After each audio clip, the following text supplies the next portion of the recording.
I'm glad the dogs have decided to join us for at least a moment here. for a change. They're taking a break from playing.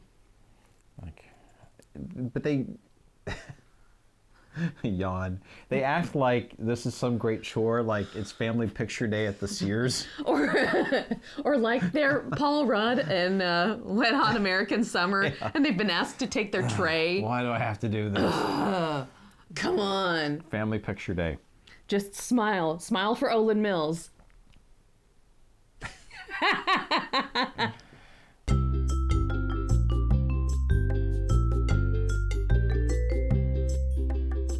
Hello, I'm Mr. Snapper. And I'm Red Snapper. And this is Project Nutmeg! With chowder. With chowder. Plus chowder. And a side, would you like an appetizer of chowder? Could I interest you in some chowder? A cup of chowder. Outside of our unexpected August, we typically take the dogs to school for some form of education once a week. In this episode, we'll show you our class essentials. We've broken it down into 3 categories: obedience classes, agility classes, and agility league. There are some common pieces you'll need to have. You can recombine these essentials so that you have the right stuff for the right class. I guess the first thing you need is a bag that fits the most you might need for any given class. When we take 2 dogs to obedience class, we'll take an IKEA bag. It can hold everything. If one dog is studying and the other is entourage, we'll use a smaller bag. You can use one of those reusable grocery totes or a fancy bag that declares your love of dogs or whatever. Either way, it needs to be easy to pack up with a leash in one hand.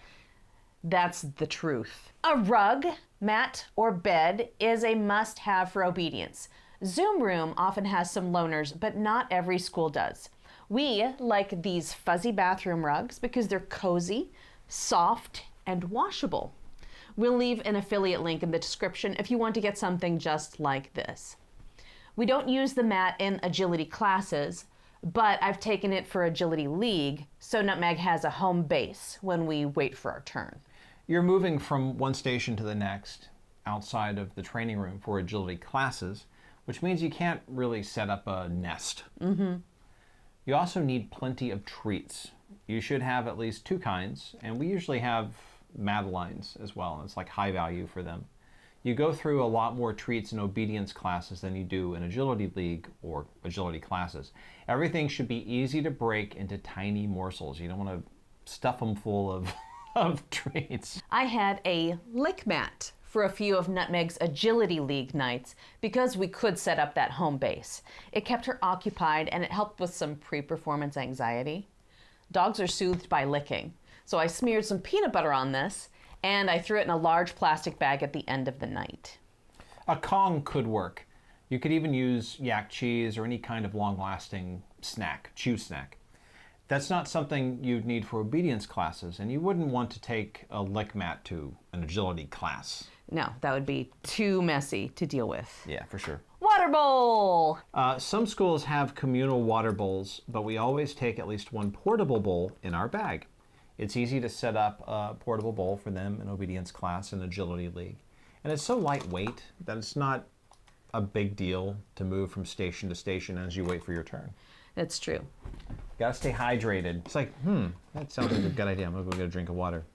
It's not an essential, but I like carrying a sturdy pocket folder for certificates and forms.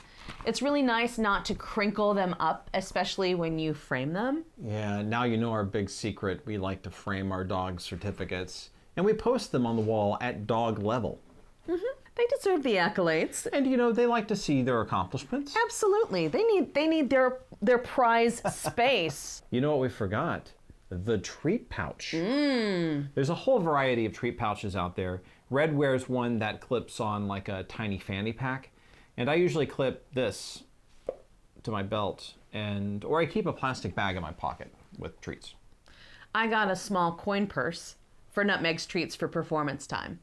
I used this for her last night of summer league. I did get some curious crumbs in my pocket, though. I think you keep a few other odds and ends in school bags. I know we have poop bags, of course. Always need poop bags. Hey, poop bags. I think everybody gives away poop bags. And these dogs are fuzzy. So it's not a bad idea for us to pack some doggy butt wipes in a little plastic bag, just like 1 or 2 each time we go out. I also like to keep hand wipes in case we deal with poop or mushy treats and we can't easily wash our hands. And water. Usually grab a small bottle of water before we leave for school. They have water at school, but the dogs drink some in the car, and you can't always easily maneuver your way to refill the water bowl during class. Yeah. Oh, one more thing. I keep a journal that documents Nutmeg's progress from puppyhood to present. I don't document everything in the book, but I like to take stock of how much she knows every now and then. I could probably take it to class, but it's a lot easier for me to make the notes at home. Those are the major things. Did we leave something out? Let us know in the comments. We'd love to hear from you. Don't be afraid to chat with us. Be sure to like, subscribe, and boop that bell for notifications. And you'll see us next time. Bye! Bye!